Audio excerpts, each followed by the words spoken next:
Hi, everybody. Welcome to Busy Living So Bomb. Busy Living So Bomb. Busy Living So Bomb.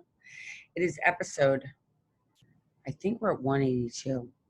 Episode 182. Isn't that crazy, JF? It is. It's a lot of episodes. A lot of episodes. And people might say, oh my gosh, you're talking to your husbands. You're not actually like sitting next to each other. And you're sitting in different spots of the house. And my answer is yes, that is true. And JF definitely prefers being together when we do this. But the problem being that we can't record it if we're doing it that way. So we are going to go ahead and do our episode 182 here. And what should our topic be today, JF?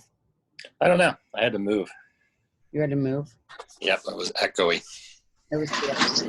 So I'm back in my spot.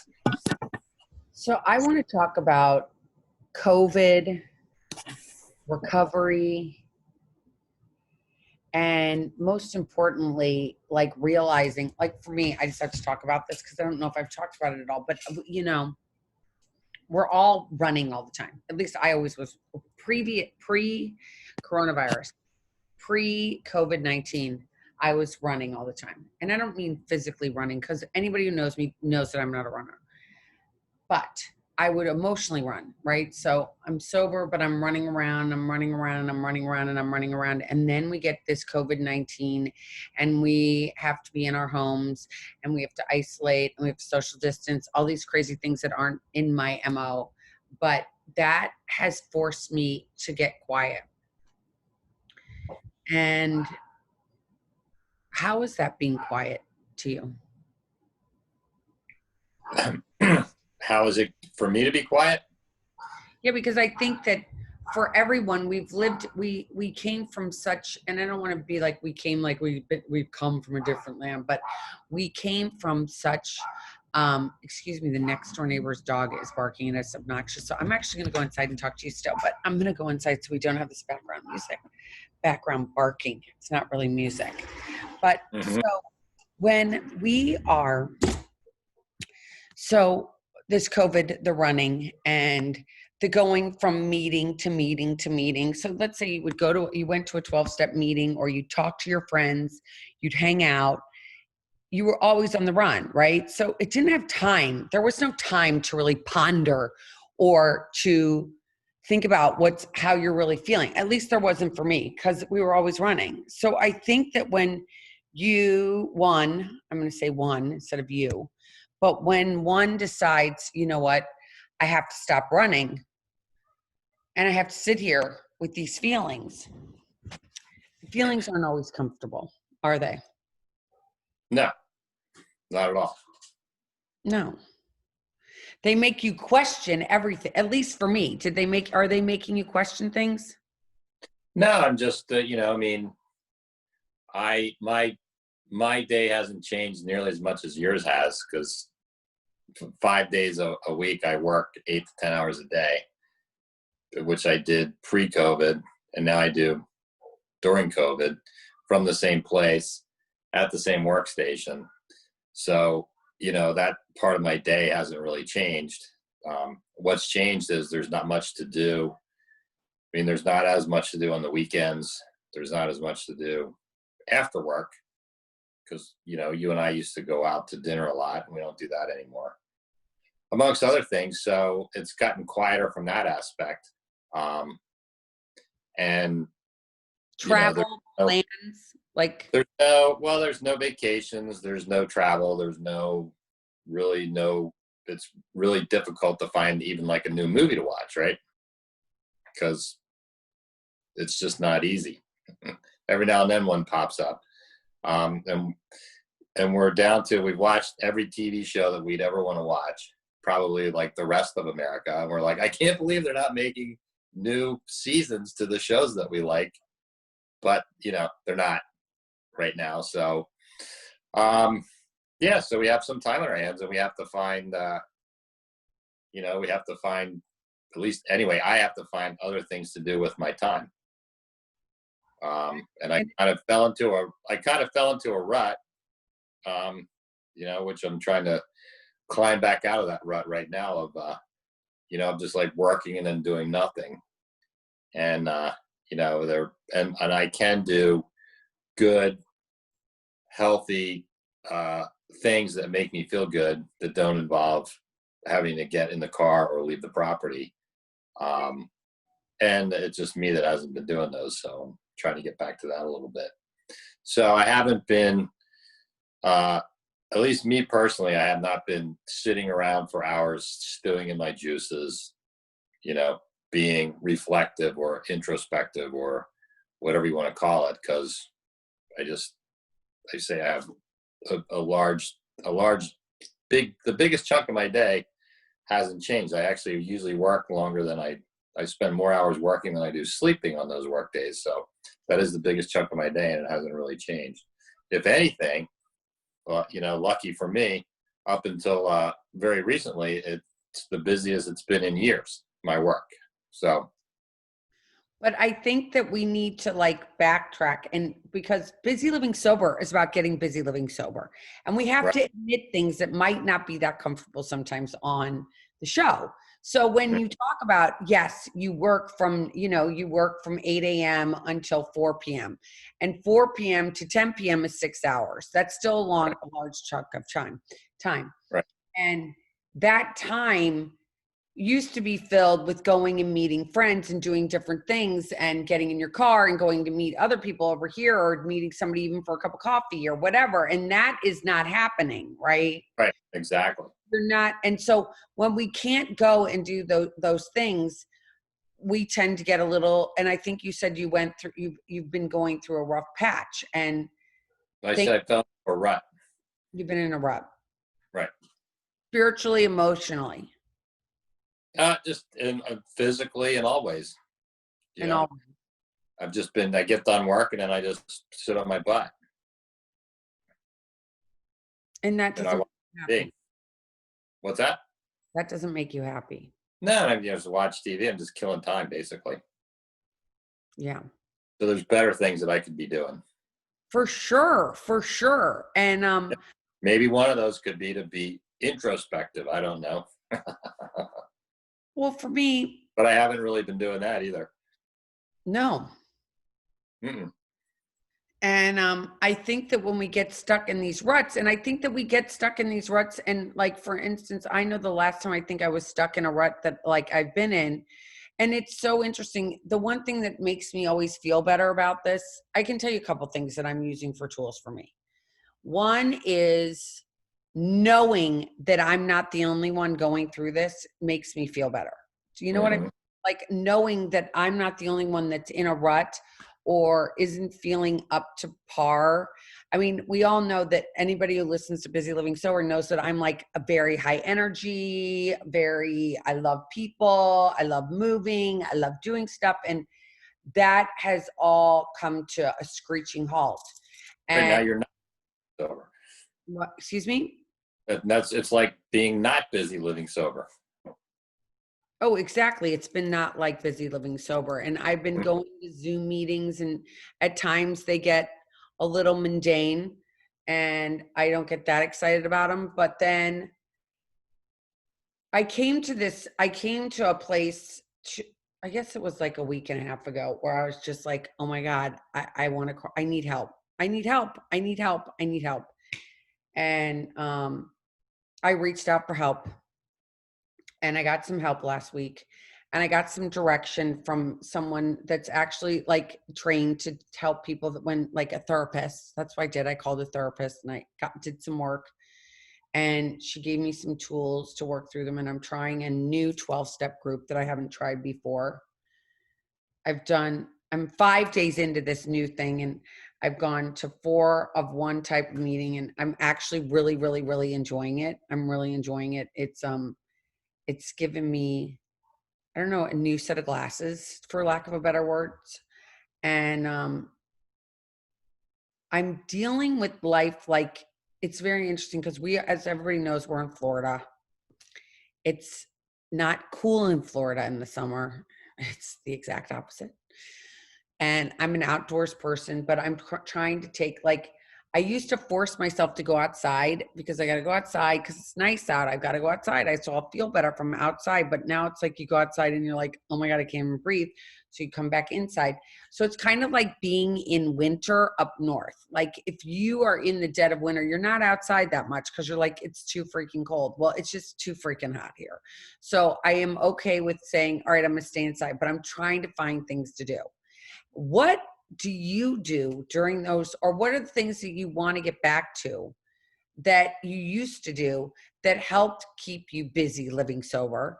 And now you're definitely still sober, but I don't know if you're busy living sober either. Like I got a kickstart. So what do you think you need, or what do you recommend to people that are out there? Because do you feel like you've hit your bottom of being sick and tired of being sick and tired of COVID? Yeah, I think so. I mean, one thing that's always helpful to me is just to take an hour and exercise, which I did today, and I felt great for it. And I haven't done it in a while, and I don't know why, because it's so easy to do. It doesn't require really anything other than throw on a pair of shorts and go exercise. And I do it right next to my office here.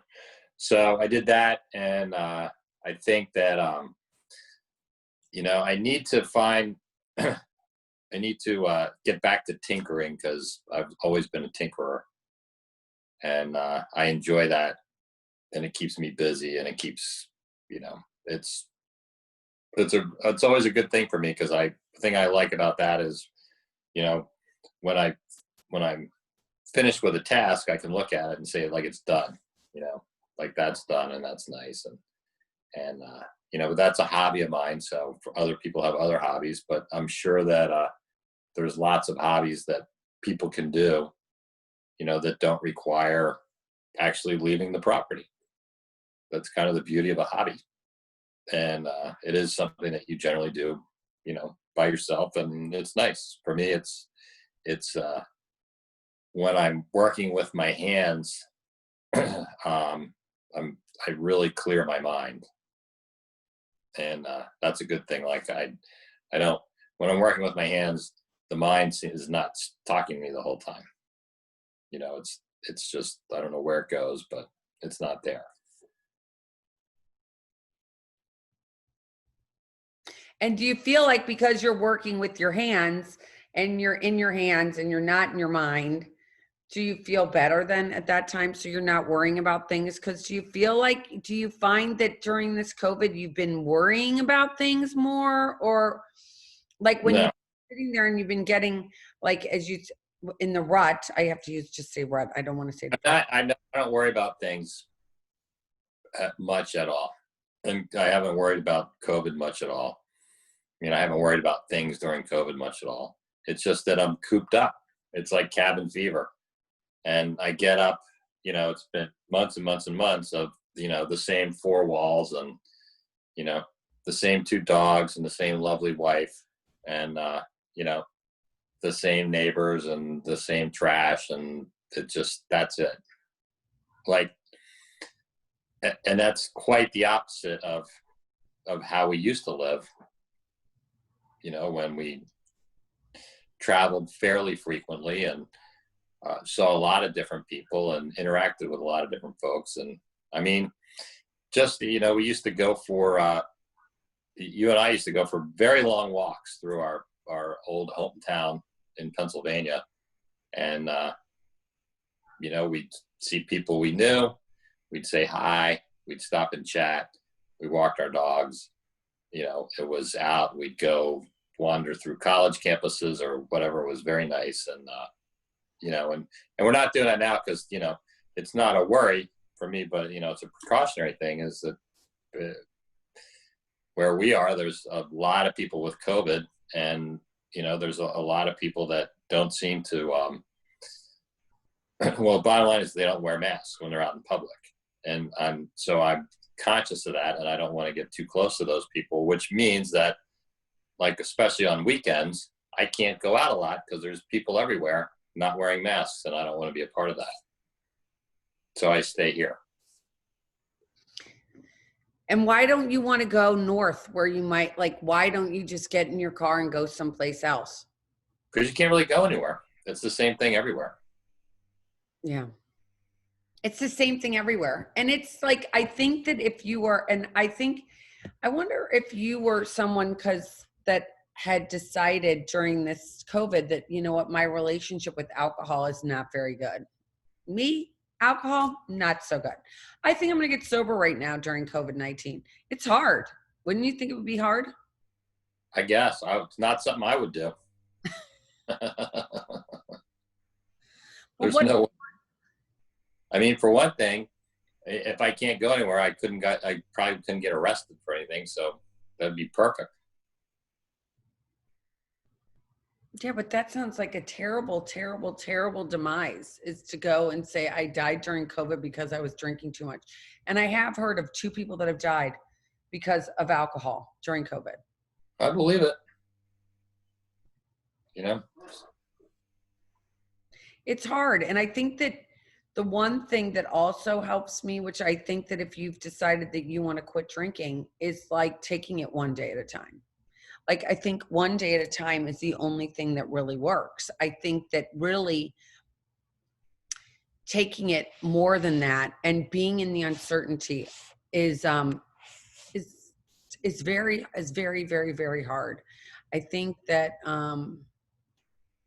taking care of your needs and figuring out what your needs are so that you get comfortable in your skin is like the most important thing. And I think because of COVID, and you sit here, at least for me, I'm going to give you an example because I don't work all day. I do this, I respond to emails, and I do have a lot of things that I do with my hands. I needlepoint, I paint I a lot. see some of your paintings in the background. You see one of my paintings in the background. Um, Yes. I paint.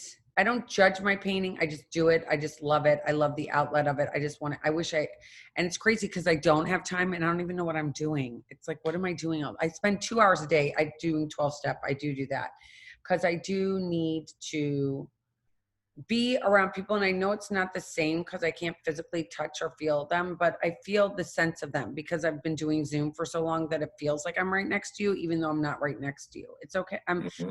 It's working for me. Maybe I grew up, I was born in 1968. So I've watched TV like my whole life. So it's like, I live on TV now. It's like, whatever, big deal. So I'm You're just, finally on TV. That's right. what? You're finally on TV. You always wanted to be. I'm on TV, but it's There Zoom. you are. Uh-huh. I mean, it's not really TV, it's a computer screen. But anyway, not to digress, which we just did. You know, the tools I learned when I came in and reaching out and being able to talk to somebody and being able to go to these Zoom meetings has given me such I mean, it really has been beneficial to me. I've found a groove. I've found a place where I feel comfortable, and I'm trying new things. I'm willing to try new things. I'm willing to do things differently because I want my life to be different in the future. I feel like just an idea. So whoever's out there and you're listening today. So I'm not a great meditator, but I aspire to be a better meditator.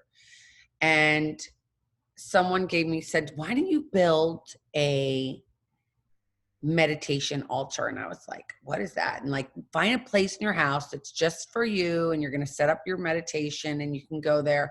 So I went today. I actually went with my mask on, and you actually came with me, and we went to a crystal store, which is really groovy and kind of cool here in Fort Lauderdale. It's called Flowless, I think, Flowflex. Low Anyway, life.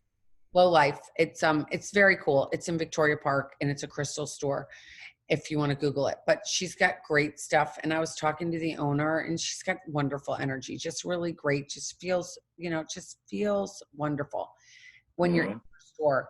And I was like, this COVID is so hard. And she's like, it is hard, but we needed it. And the earth, we need, as a human beings, we needed to stop and reevaluate what is important and what isn't. Mm-hmm. And I think that if we take the time to really feel like understand what makes us tick and what doesn't make us tick, and we take the time to realize, like, all right, my relationship with alcohol isn't good. I've got to do something to change it. That isn't bad to do. No, that's a No, good. it's a good thing. Mhm. And I know you can't get arrested, but the benefits of it are more than not getting arrested. You know, the benefits are waking up in the morning and actually liking yourself. I have a new person I've been talking to, a listener, and she got a week of sobriety, and then she drank. And that's a big part of drinking is relapse. And I think we don't pay enough attention to that, just because neither of you or I have never relapsed. But I think a lot of people relapse and then they beat themselves up more. And I think that if you're going to don't beat yourself up. Like, if you're going to drink knowing that you're going to wake up tomorrow and not be happy about your drinking, but you're going to make the choice and you're going to wake up tomorrow and not be happy. And then what do you do from there? But to continue it on and use that as a way to beat yourself up and beat yourself up, and I'm not going to get sober and I'm a loser, or whatever you put into your head, I don't think that's like a good thing to do. No, doesn't sound like a good thing to do at all. No, I think that if you want to drink, you know, and you realize that you don't have a good relationship. Like, for me, I woke up one day and I'm like, yeah, me and booze aren't working anymore. Like, every time I go out, I get drunk. Every time I Mhm. wake up, I freaking hate myself from the night before. That was me. I woke up full of remorse, regret, shame, all this stuff. I can't believe I did it again. And until I got sick and tired of being sick and tired, like we mentioned earlier, did I do anything to change?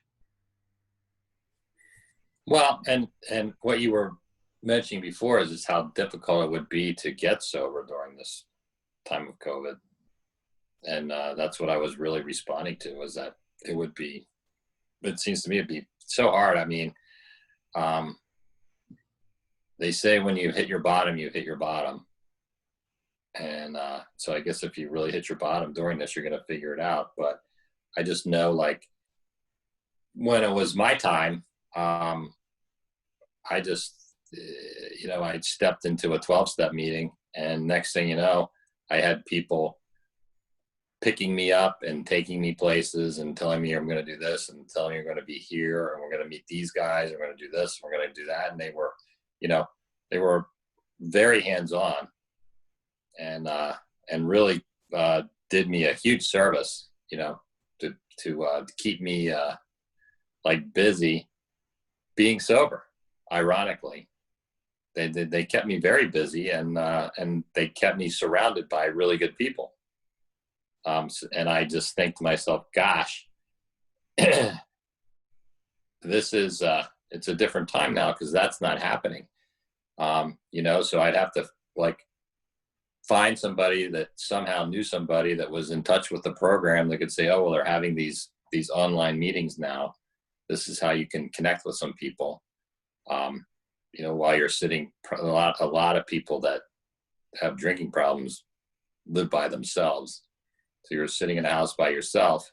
I really feel for those people. I think it would be incredibly difficult, and I'm very grateful for how easy it was for me. And really, like, when I think about the times right now, it's not too different about when I think about when Bill W. and his friends wrote that first Alcoholics Anonymous book back in 1939. And their plan was, we're just going to write this book and get it published and then send it everywhere. And somebody, someplace in Timbuktu is going to find that book, and somebody who has a drinking problem is going to find that book and read it and get sober from reading the book, and then start a 12-step meeting where their town is, and go find other people. And I think, wow, that really took, like, that was a serious bottom. I mean, that took a lot of effort and a lot of work for those people to be able to do that. And I think, gosh, would I have ever gotten sober if that's the way I had to do it back then? It was so much easier for me. I guess that's my point, is it was just so easy that you could fall in with a group of people that would really take care of you until you could take care of yourself. part of like what you always like to say, they'll love you until you love yourself, but they'll also take care of you until you can take care of yourself. And, in this age right now, that's lacking. So that's got to be tough. That would be really difficult, I think. So I'm going to use myself as an example because, as I just admitted to everybody here, I'm doing a new 12-step group, and I have, I got sick and tired of what I was doing was not enough. The 12 steps that I was using in AA was not enough for me. I needed something more. And I'm trying this thing, and it's called Adult Children of Alcoholics. I'm just calling myself out there because we all know I'm transparent. So I'm going to these ACA meetings. And so what did I do? I knew that what I was doing wasn't working anymore. I still hadn't gotten deep, and I needed to do some more work on myself. And so I Googled ACA meetings and online meetings, and I got this whole list. So now I've been to a meeting in the Netherlands. I've been to a meeting in Chapel Hill, North Carolina. I've been to a meeting in Tennessee. I've been to a meeting that I have no idea where it was. There were people all over the world. There were hundreds of people there. And I have just been willing to do this. And it's like, I have to say, in some ways, it's easier because when I got sober and you had to walk into a church basement, and I like that shame, oh my God, I'm here. This is the last place in the world I want to be. That is gone because you're going into a room, you don't know anybody, really, you don't. I mean, I haven't known anybody that's been in any of the rooms I've been in. I don't think. Maybe there has been. I don't know. But you go in, and I'm in my house. It's safe. I'm behind my screen. If I want to share, I can share. If I don't want to share, I don't have to share. But it's like being a voyeur of life. And I feel like a lot of people in life are voyeurs these days. They voyeur into everybody else's life on Instagram, on Snapchat, on Facebook. So it falls right into what the young people are doing anyway. And everybody's doing, they're voyeuring. So now you get to voyeur into a meeting, and nobody really even has to know you're there. Mm-hmm. Interesting. Well, thank you for sharing that. It's a great. Hopefully that will be helpful to some people.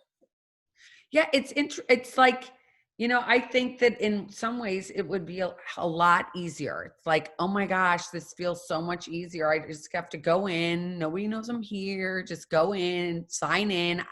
I know people that go in with the iPhone. It just says iPhone. They've signed on their iPhone, and you don't know who they are.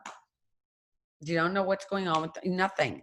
And so, and if they don't share, they're just sitting there participating, even though they might not be sharing, they're kind of participating because they're actually there. And I think that is something that we have to be willing to do. I find it more helpful when I say, hi, I'm here, this is who I am, and I speak a little bit. I find that brings me closer to the group, and then I get more names. Like I've gotten a bunch of phone numbers now, and it's my job to take it to the next level and call the people and say, hey, or text somebody.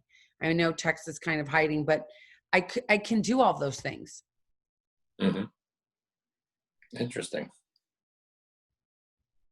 See, I'm not of that generation of people who, look at all that social media stuff all the time anyhow. So it's all very like new to me. Right. But I like the perspective that you gave. Thank you. Thank you. Mm-hmm. But there's all different ages of people in these meetings I've been going to. These ACA meetings, it's like from older to everything. It's like crazy. It's like there's everything's out there. We're all out there to help each other because this is a hard time. And I think if you and I don't feel like I'm that like special or that, what's the word I'm looking for? Unique. That I'm the only one that's feeling like this during this time. I don't think we're the only ones. Mm-hmm. No, everybody that I talk to is definitely just getting slowly but surely burned out on COVID. And, and I think a lot of people watch the news and see these raucous parties and beaches and this and that. And, and they're like, boy, that looks appealing. But, then they look around and there's my parents, or there's my children, or there's my responsibilities. And, I can't do that. So as we come to a close today, Mm-hmm. I want to put out there that we don't want COVID to be the thing to bring you down, right? We don't want COVID to bring you down. We want COVID to help you get to a level in which if you decide that you've got something wrong, like you're not happy, it's you, 9/10. I know we like to put it and say it's everybody else, but it's always inside of ourselves. And if you're out there and you feel like there's something going on that you would like to change, the resources are there, even though we can't go outside. And so reach out for those resources is my number. That's what I want to say. I'm doing an art class on Zoom. I'm, I'm doing what I can. So it's been, I just want people not to feel so down and out. And there are resources. And if you want to reach out to me, Bizzy, Bizzy, at buzzylivingsober.com. That's BUSY. I'll respond and know that you're not alone, but have the courage to go out and seek help for yourself, because, it's free. Zoom is free and meetings are free. I mean, they ask you to give them money, but you don't have to. So if you don't have any money and you're battling something, you're like, I can't afford to have a therapist, or I can't afford to do this. You can afford to sign onto a meeting. And please do it. Go to Google, put in whatever it is. If it's there's codependency, there's Al-Anon, there's AA, there's ACA, there's just many options out there, and use those resources today and know that you are not alone, because this is a hard time for everybody. Thanks, JF, for coming on again. Thanks for having me, Elizabeth. Love ya. Here. All right. Bye, everybody. Bye, everybody. Until next time, keep getting busy living sober. Bye-bye.